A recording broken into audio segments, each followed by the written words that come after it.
At my wedding, my fiancé's ex-boyfriend showed up wearing the exact same suit as me to crash it. She said to me, "I'm sorry, Sincere, I still can't forget Ethan." Without hesitation, she abandoned me and ran off, leaving me alone on the stage to endure the mockery from all sides. Then, Ethan's fiancée, dressed in her own wedding gown, walked towards me. "If she won't marry you, I will." "Wanix, are you sure?" I looked at the woman extending her hand towards me, somewhat surprised. I'd heard she and Ethan Chandler had been in a long-term relationship, deeply in love. Why would she suddenly propose marrying me? I felt ridiculous for the question that had just slipped out, but the next second, Victoria Mason decisively took the ring box from my hand, pulled out the groom's ring, and slid it onto my finger. Then she held out her own left hand, her eyes sparkling as she looked at me. "Oh, ew, Sincere Lawrence. I graduated from a top university. I'm educated." Our family companies already cooperate to varying degrees. While I didn't take over the family business, I've made a name for myself in modeling these past few years. And I have a career, I'm capable, and I'm better looking than your ex-fiancée, Felicia Fletcher. Since marrying me is no loss to you. With her laying it all out like that, hesitating would make me less of a man. I took the ring off my finger and tossed it back into the box. "She don't want to?" Her expression changed, pouting slightly as she stared at me. I smiled. "No, it's just that this ring isn't your size. We'll go get new ones custom-made later." Also, I glanced around the wedding venue I had meticulously prepared, feeling only irony. "And since I'm marrying you, I want to give you the best. I don't want you to settle for someone else's leftovers. Let's go get the marriage license first. Give me 3 days, and I'll give you a wedding that belongs only to us." Victoria's smile returned, and she came over to link her arm through mine. Without even changing our clothes, we headed straight to City Hall. Amidst the congratulatory gazes of the staff, we received the marriage certificate that was uniquely ours. After ordering the new rings and dropping her home, I had just arrived back at my own place when Felicia Fletcher showed up. The wedding dress from the morning was long gone, replaced by a form-fitting dress with a high collar that didn't quite conceal faint red marks underneath. It seemed that besides getting married, she and Ethan had already consummated the marriage. Seeing me, Felicia put on a fawning smile. "Darling, you're back." I took a step back, avoiding her outstretched hand. "Well, Miss Fletcher, shouldn't you be spending your wedding night with your husband instead of coming to my house?" Her smile froze, and she looked at me with a hurt expression. "Sincere, do you really have to be so sarcastic? Does hurting my feelings make you happy? Sometimes you just have to laugh when you're speechless." Felicia abandoned me at the wedding altar and ran off with another man. She didn't think that hurt my feelings. She disappeared for a day and returned covered in marks left by another man. She didn't think that hurt my feelings either. But a single sentence from me somehow wounded her fragile heart. Her heart must be incredibly delicate. Seeing my displeased expression, she finally seemed to remember her outrageous actions from today. Squeezing out a couple of tears, she explained softly, I didn't mean to leave you like that today," she said. "It's all Ethan's fault. He begged me to help him put on an act to provoke his girlfriend, that model, Victoria Mason. You know her, right? Well, you know how much I hate her, so when Ethan asked for my help, I agreed. So didn't realize our weddings would be on the same day. It was such a rare chance to crush my arch-enemy. How could I possibly miss it?" The more she talked, the more justified she sounded in her own mind. She crossed her legs casually. "Don't worry. Ethan and I have it all figured out. During the day, we'll pretend to be a couple to annoy Victoria, but I'll still come back to spend the nights with you. Worst case, once Victoria gets on her knees and begs Ethan for forgiveness, you and I can just have another wedding." How could she even say something like that? What did she think marriage was? A children's game of house? I struggled to suppress the fury rising within me. "And Felicia Fletcher, whatever absurdities you and Ethan get up to are none of my business. I don't have a cuckold fetish, and I will absolutely not share my wife with another man. Oh, now please get the hell out of my house." This was the first time I had ever spoken to Felicia in such a harsh tone. She shot up from her seat, staring at me in disbelief. "Sincere, Lawrence, what do you mean? Are you breaking up with me?" I gave a scornful laugh. "When you let go of my hand at the wedding and left with Ethan, I thought we already broke up," and I expected her to show a sliver of regret at hearing this. Instead, she rolled her eyes. "Sincere, I already explained. Ethan and I are just pretending. And you trying to threaten me with a breakup? Are you still a 3-year-old? My patience worn thin, I directly asked Mrs. Davis, the housekeeper, to show her out. Rejected repeatedly, Felicia stood at the door, furious, stomping her foot. "Sincere, Lawrence, don't you regret this? If I walk out this door today, even if you kneel and beg me to come back later, I won't give you the time of day." She stormed off angrily. So much had happened today. Exhausted, I lay on the bed, my mind involuntarily replaying Felicia's appearance as she left. I first met her during an outdoor camping trip. I spotted Felicia almost instantly in the crowd. She had a lively personality, easily mingling with strangers, and her smile was infectious. Late that night, however, I found her crying alone under a tree, a stark contrast to her sunny daytime demeanor. She looked up at me, and the tears on her face hit me hard. At that moment, the only thought in my head was the desire to protect her. Later, we exchanged contact information. Chatting idly, I learned she had just gone through a breakup. Feeling sorry for her, I began to pursue her more diligently, asking her out almost every week. She gradually let her guard down around me and accepted my confession of love. I thought we would continue like this, eventually walking down the aisle together. Unexpectedly, Ethan Chandler returned from abroad a year ago. Felicia immediately reconnected with him. She kept telling me they were just ordinary friends now, but their actions had long crossed that line. Even this wedding, the original date was next month. Felicia insisted on having it today, even giving me the cold shoulder over it. I had no choice but to relent. Looking back now, it seems likely she and Ethan had plotted this all along. The next day, I went to my parents' house and told them I had already registered my marriage with Victoria Mason. My parents were furious about Felicia's outrageous behavior yesterday and fully supported my decision. My mother said fiercely, "On told you that girlfriend of yours was trouble yesterday. She utterly disgraced the Lawrence family name." "I know the Mason girl, Victoria. She's a much better match for you. Your father and I have decided we'll add another $1 million to the wedding gifts and throw in a villa in the Southern District, and want to see that Fletcher woman regret leaving my son." Although the marriage to Victoria was sudden, we couldn't skip the necessary formalities. Carrying the new wedding gifts my parents had prepared, I headed towards Victoria's family home for the traditional visit. Just as I left the villa complex, a flashy red sports car forced me to stop. Felicia leaned out from the driver's seat. Her eyes caught sight of the passenger seat and back row of my car, piled high with gift boxes and the property deed resting on top. A flicker of triumph crossed her face. "You heading to my house? Sincere, you don't really think that after saying such awful things to me yesterday, you can just bribe my parents with this stuff today to speak well of you, do you?" Ethan sat beside Felicia, sneering. "See, Felicia, didn't I tell you? These rich kids think money can buy anything."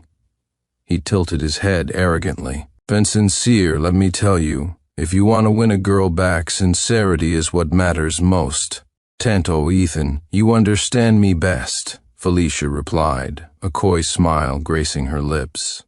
The two of them played off each other, claiming to despise money, yet the greed in their eyes was practically spilling over. I turned the steering wheel to back up. "No need. My sincerity isn't for those who don't know how to cherish it." Felicia's expression suddenly turned ugly. She got out of the car, walked over, yanked open my car door, and swept everything from the seats onto the ground. "And Sincere, I told you. I won't forgive you easily this time. Don't think you can buy people off with this junk." The property deed from the passenger seat and gift boxes scattered across the pavement. These were gifts my parents had personally chosen for Victoria's family. My heart ached, and I quickly got out to pick them up. Ethan also got out of the car. Pretending not to see, he stepped squarely on the property deed, leaving a dirty footprint. Furious, I shoved him away. Ethan staggered back, collapsing dramatically onto the ground. Felicia immediately turned red-eyed and pushed me. "Sincere, how dare you hit him? Sensei already told you, Ethan and I are just acting. Can't you have a little tolerance? I want to see what's more important in your heart, these things." "Or me," she screamed, stomping madly on the gift boxes like a lunatic. Watching the gifts being utterly destroyed, a vein throbbed in my forehead. Behind Felicia's back, Ethan shot me a defiant look, then added fuel to the fire with a feigned innocent tone. "Felicia, I hate to say it, but look at the kind of boyfriend you found after leaving me. He gets angry and throws tantrums at the drop of a hat, and now he's getting physical. Are you sure he won't be abusive after you get married?" 5-inch. I thought I made myself perfectly clear yesterday. I forcefully pushed Felicia away and started gathering the scattered gift boxes. "We have broken up. I hope you two will stop interfering in my life from now on." Felicia's expression froze, a flicker of panic in her eyes, but only for an instant. She forced a smile. "Sincere, who could you possibly love besides me? See, go ahead, act tough. I'll be waiting for the day you come crawling back, regretting this." With that, she and Ethan jumped back into the car and sped off. Forced to choke on their exhaust fumes, I couldn't contain my anger. Watching the red sports car disappear, I suddenly remembered that the car Felicia was driving was a gift from me. Normally, I wouldn't care about gifts I'd given away, but their repeated provocations had pushed me past my limit. I decided it was time to reclaim what I'd given. After rearranging the gifts, I went to the Mason's house. Victoria's parents were also furious about Ethan's despicable actions. Learning that Victoria and I were already married, they couldn't stop smiling. Good. Victoria's father, Robert Mason, clapped me on the shoulder, laughing heartily. And I always said my daughter deserved better. After dinner, Victoria took me for a walk in their small garden to aid digestion. I asked her, "Has Ethan been bothering you lately?" She rolled her eyes. "Has he ever stopped?" And deliberately flaunts Felicia in front of me, living in his fantasy world where I'm supposed to get jealous and come begging for his forgiveness. I reassured her, "Don't worry. After tomorrow, his little dream world is going to shatter." She laughed, a small dimple appearing beside her lips. I found myself momentarily captivated. My gaze made her blush, and she playfully poked my chest, trying to look stern. "Do you think those two disasters will flip out and try to crash our wedding tomorrow when they find out?" I thumped my chest in assurance. "Relax. I've arranged for double the security at the hotel this time. I guarantee not even an extra fly will get into our wedding venue." Before dawn, the makeup artist roused me from bed. It wasn't until I put on the suit and stood before the mirror that the reality of getting married again truly sank in. Picking up the bride went smoothly. I carried Victoria into the wedding car, and we slowly headed towards the hotel. Unexpectedly, upon arrival, a large crowd was blocking the entrance, arguing loudly. Looking closer, I saw it was Felicia Fletcher and her relatives. Felicia was wearing a white-themed outfit, similar to her wedding attire from a few days ago, surrounded by her family. "What's going on up there?" Victoria mumbled, unable to see clearly. I soothed her. "Wait in the car, I'll go check it out." After I got out, Felicia looked at me, still wearing a sulky expression. In contrast, her parents, Gerald and Agnes Fletcher, gave me ingratiating smiles. Son-in-law, Felicia was definitely in the wrong the other day. "I've already given her a harsh lesson," Gerald Fletcher said, forcefully pushing Felicia towards me. I stepped aside, making no effort to hide my disgust. "No need, we've already broken up." Felicia crossed her arms, sneering. "Sincere, what are you pretending for? Sincere, I heard all about it. After I left that day, you not only went to my favorite jewelry store to order a bigger diamond ring, but you also chose this even more luxurious hotel. Isn't it obvious you're trying to win me back?" She tilted her head towards the long line of wedding cars behind me. I'm making such a huge spectacle, even having my parents drag me here. When did you learn to resort to emotional blackmail? Well, I'm here now. Satisfied? Her parents hissed at her urgently. Watch your mouth.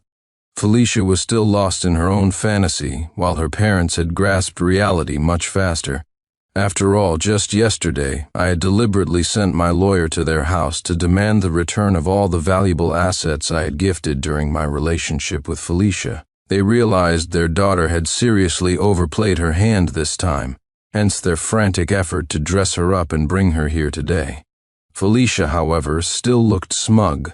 Seeing me in a different suit, her expression soured and she snapped, "Is this how you apologize? Look what you're wearing today, it doesn't match my dress at all."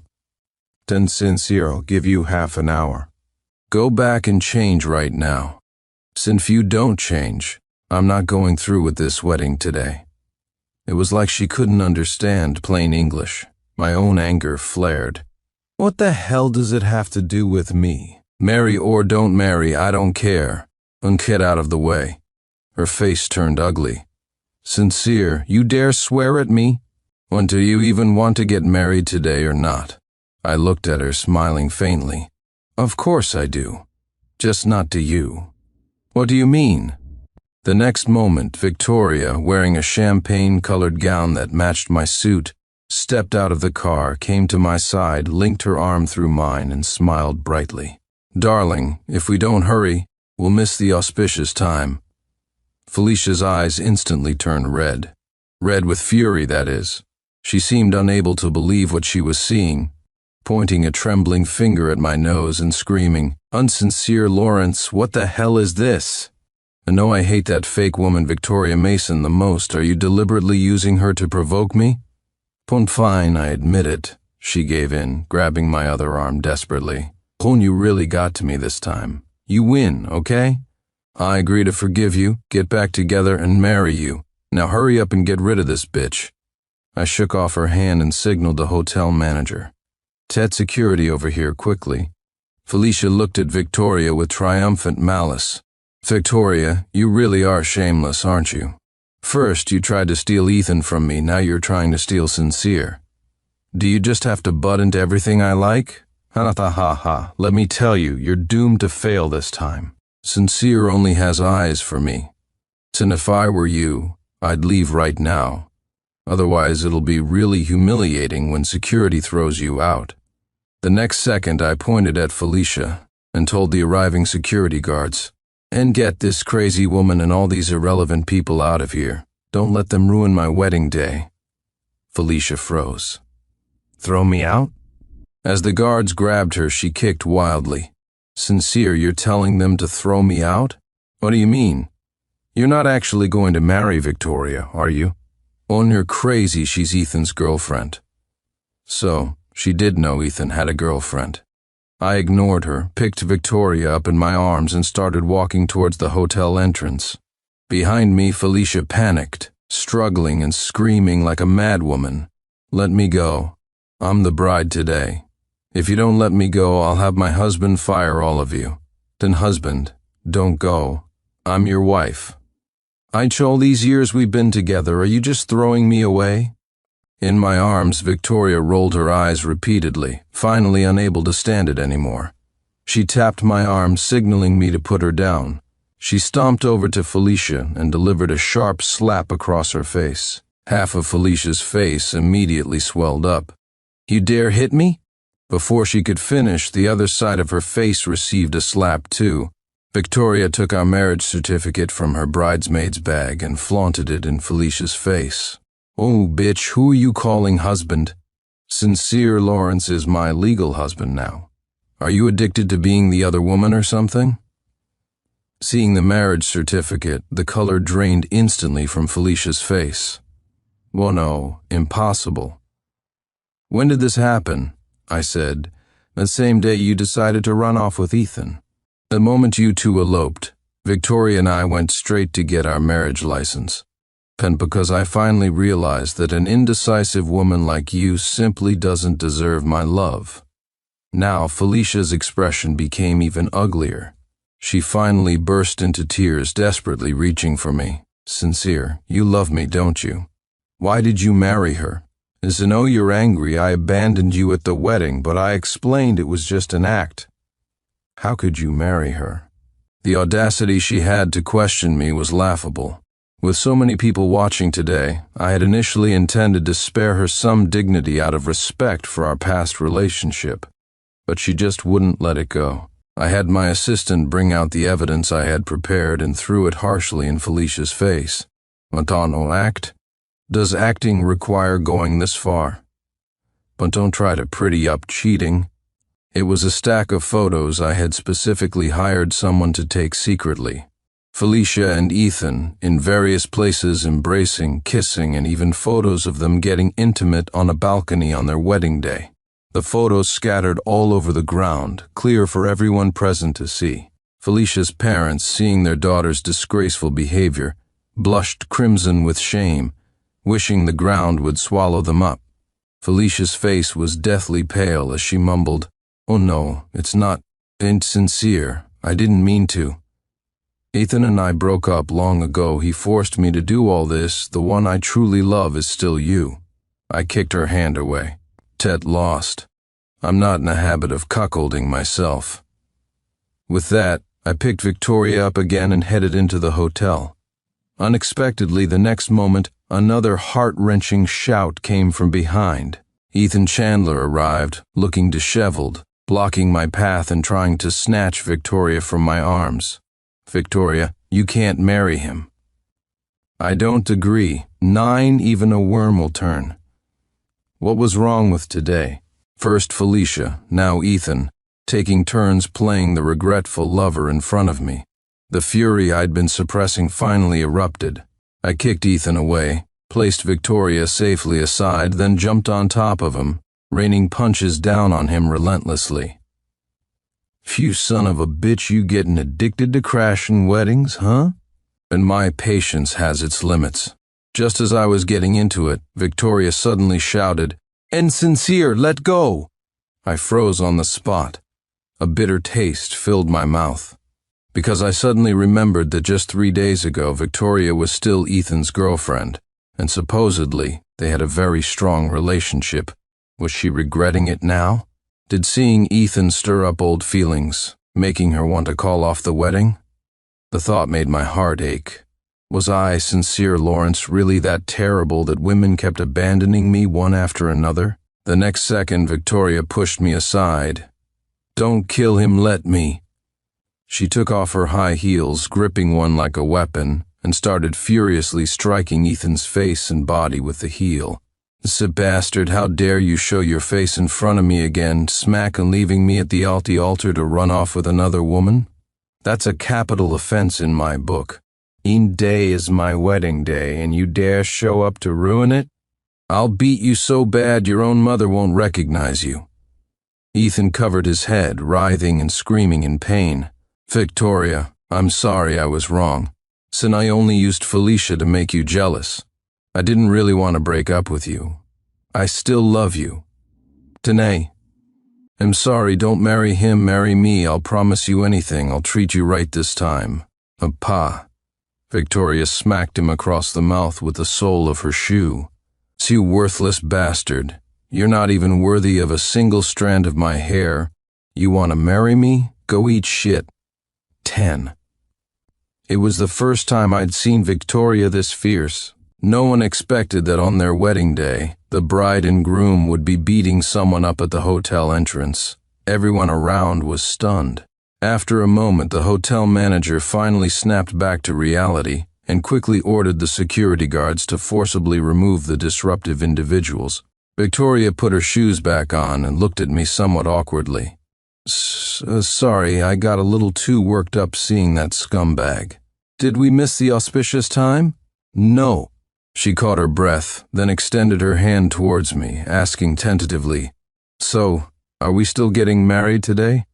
I smiled, covering her slightly sweaty palm with mine, lacing our fingers together tightly. "Absolutely."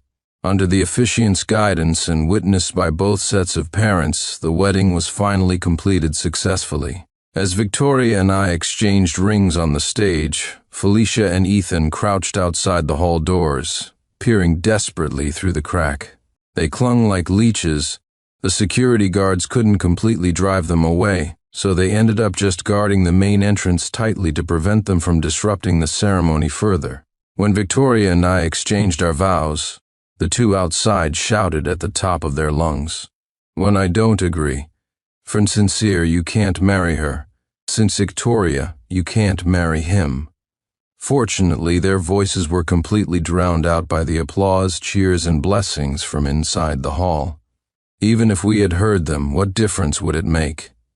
Victoria and I were already legally married, our bond not easily shaken by a few words from others. That night, Victoria and I lay side by side on the festive red wedding quilt, both exhausted, letting out long sighs. We chatted idly, somehow ending up talking about those two unfortunate souls, Ethan and Felicia. Curious, I asked her, "What happened at your wedding with Ethan that day? How did he suddenly end up crashing mine?" Victoria gritted her teeth. Tanat Dog replaced the wedding video with a PowerPoint presentation of his family's rules, demanded I kneel and kowtow 3 times to serve tea to his parents on stage, and even tried to force me to sign some bullshit prenup, and demanded I quit my job after marriage to serve his parents, have 4 children, 2 boys and 2 girls, and even make my parents list him as the heir to their fortune. When I refused, he threatened me, called off the wedding, and just ran off. Sinai chased after him and saw him running away with your bride. It's true, different people have different ways of being despicable. We both sighed deeply, commiserating over our past misfortunes with poor partners. Then I asked her, "So, when you agreed to marry me, weren't you afraid I might be just like Ethan?" She thought for a few seconds, then rolled onto her side, propping her chin on her hand, studying me with doe-like eyes. "Well, honestly, there was an element of risk involved at first. When I didn't have strong feelings for Ethan, I was planning to break up with him by the end of the year anyway. But my dad's health hasn't been great these past couple of years, and he really wanted to see me married, settled with a suitable man to take care of me. If it wasn't Ethan, it would have been some other Tom, Dick, or Harry. Since that day, seeing you standing on the stage, the heartbreak and loneliness in your eyes were so palpable. I just felt a pang of sympathy. Luckily, it seems my gamble paid off.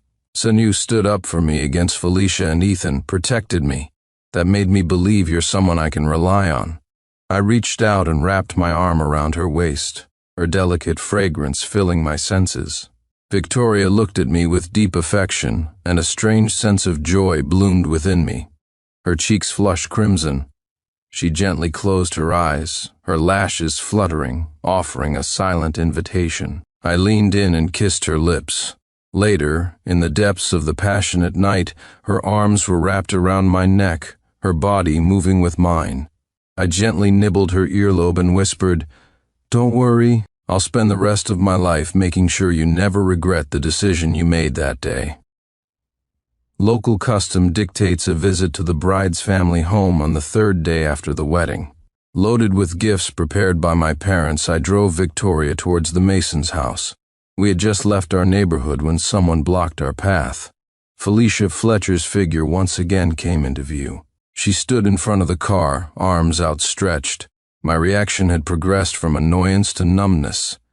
How had I never realized before what an incredibly persistent leech Felicia was? Victoria patted my arm. "I'll wait in the car." As soon as I got out, Felicia rushed forward, trying to take my hand. I impatiently pushed her away. "Spit it out. I have things to do. No time to waste playing games with you." She put on a wounded expression. "Sincere, are you really so impatient now that you can't even spare a few words from me? Pure nonsense." I turned to leave, but she called out sharply, finally stammering out her purpose. "It's just, those things you gave me before, can you please not take them back?" I laughed. Over the past 2 days, my company's legal department had visited the Fletchers and reclaimed all the high-value assets I had gifted Felicia during our relationship. This included the large apartment her parents were living in, their car, and Felicia's flashy red sports car, altogether worth millions. Now that we were no longer involved, why should I continue gifting her such expensive things? Sincere, I truly know I was wrong. I've cut ties completely with Ethan. Can you please give me another chance? She pleaded tearfully. Besides, everyone makes mistakes, right? Didn't you immediately move on to that bitch Victoria Mason right after we broke up? Technically, you're the one at fault in this relationship, so what right do you have to take back the things you gave me? She actually had the nerve to turn the tables and blame me. When it came down to it, she just couldn't bear to part with my money. I was genuinely tired. Looking at her, my voice was flat. Felicia, you know perfectly well whose fault this is. I've already shown you considerable decency. It's my money. I'll give it to whomever I please. It's none of your business. If you keep harassing me, I'll send the lawyers back to your house tomorrow to collect all the bags and jewelry, too. Those items combined were worth at least $200,000 or $300,000. At the mention of returning everything, Felicia immediately shut up. I looked at the woman I had loved for several years. She looked like she hadn't slept well these past few days. Her face was gaunt, eyes bloodshot, dark circles and bags under her eyes so prominent that heavy makeup couldn't conceal them. There was still a faint handprint on her cheek, likely from her angry parents. If this had been the old me, seeing her like this would have broken my heart. But now I felt nothing. I said, on the day you walked out of the wedding, you told me you couldn't forget Ethan. Now that I've let you go to be with him, why are you still bothering me? So both still have feelings for each other. Why don't you just get married quickly and try to make a life together? At the mention of Ethan, disgust immediately flashed in Felicia's eyes. Impossible, I could never marry Ethan. I broke up with him in the first place because I couldn't stand his family. Not much money, but tons of ridiculous rules. Said I'd rather be single forever than actually marry Ethan. I was rather speechless. If she wasn't willing to marry Ethan, why did she stage that whole elopement drama in the first place? All I could say was, you reap what you sow. Her current situation was entirely her own doing. Felicia, I'm warning you one last time. I am married now. Please stop interfering in my life. I know very well, if I really wanted to make things difficult for you, I have plenty of ways and means. After I completely cut ties with Felicia, Ethan also harassed Victoria a few times. He waited for her downstairs at her company building, holding flowers, making a big scene, humbling himself to confess his love and apologize. He even pulled out a diamond ring, knelt on one knee, and proposed to Victoria again. Oblivious bystanders egged Victoria on, telling her to accept. Victoria wasn't having any of it. She slapped Ethan's handsome face left and right until it was swollen like a pig's head. She also loudly broadcasted all of Ethan's misdeeds, the elopement, the cheating, the bizarre family rules. The whole incident was filmed by onlookers and uploaded online. Now everyone knew Ethan Chandler was an absolute scumbag. His reputation was utterly ruined. 14 after that, Victoria and I embarked on our honeymoon trip. We had new wedding photos taken and renewed our vows to each other for a lifetime of companionship in a church in Paris. Upon returning from our honeymoon, the next news we heard about Felicia and Ethan was splashed across the front page of the city newspaper. With his reputation destroyed and unable to win Victoria back, Ethan had gone crawling back to Felicia. Although Felicia had sworn she wouldn't marry Ethan, she still harbored feelings for him. A few sweet nothings from him were enough to lure her back into his web. This time, Ethan deliberately poked holes in condoms. Once Felicia was pregnant, he brought his parents to the Fletcher's house to formally propose marriage. Felicia had already had several abortions for Ethan when she was younger. The doctor warned that if she didn't carry this pregnancy to term, she might never be able to have children of her own. Left with no choice, they had a shotgun wedding. After a hastily arranged ceremony, Felicia moved into the Chandler household. The Chandlers' bizarre family rules began to be enforced upon Felicia one by one. Things like having to wake up at 5 a.m. to cook breakfast for the entire family, women not being allowed to eat at the main table, having to kneel on the floor. While listening to lectures from her father-in-law and mother-in-law, Felicia was tormented until she was a shadow of her former self, and she eventually lost the baby. She complained to Ethan, but he just mocked her. Unwo told you to be unable to control your lower half back then. Didn't you think you were still the precious high society wife Sincere Lawrence pampered? Now that you've married into my family, you follow my family's rules. Felicia wanted a divorce, but her in-laws refused, even locking her in her room. Finally, pushed beyond endurance, Felicia waited until the whole family was asleep late one night, poured gasoline throughout the house, and set it ablaze, taking everyone, including herself, down in flames. Seeing the news, Victoria shivered with lingering fear. Thank goodness Ethan ran off that day. I was so lucky I didn't marry into that family. And I should thank Ethan for not marrying me. I suppose that's what they mean when they say fate protects the fortunate. I smiled and wrapped my arm around her waist. On that case, tonight I'll make your favorite sweet and sour ribs to help calm your nerves. She threw a pillow at me, feigning annoyance. Sincere Lawrence, stop tempting me with delicious food, and you've already made me gain weight.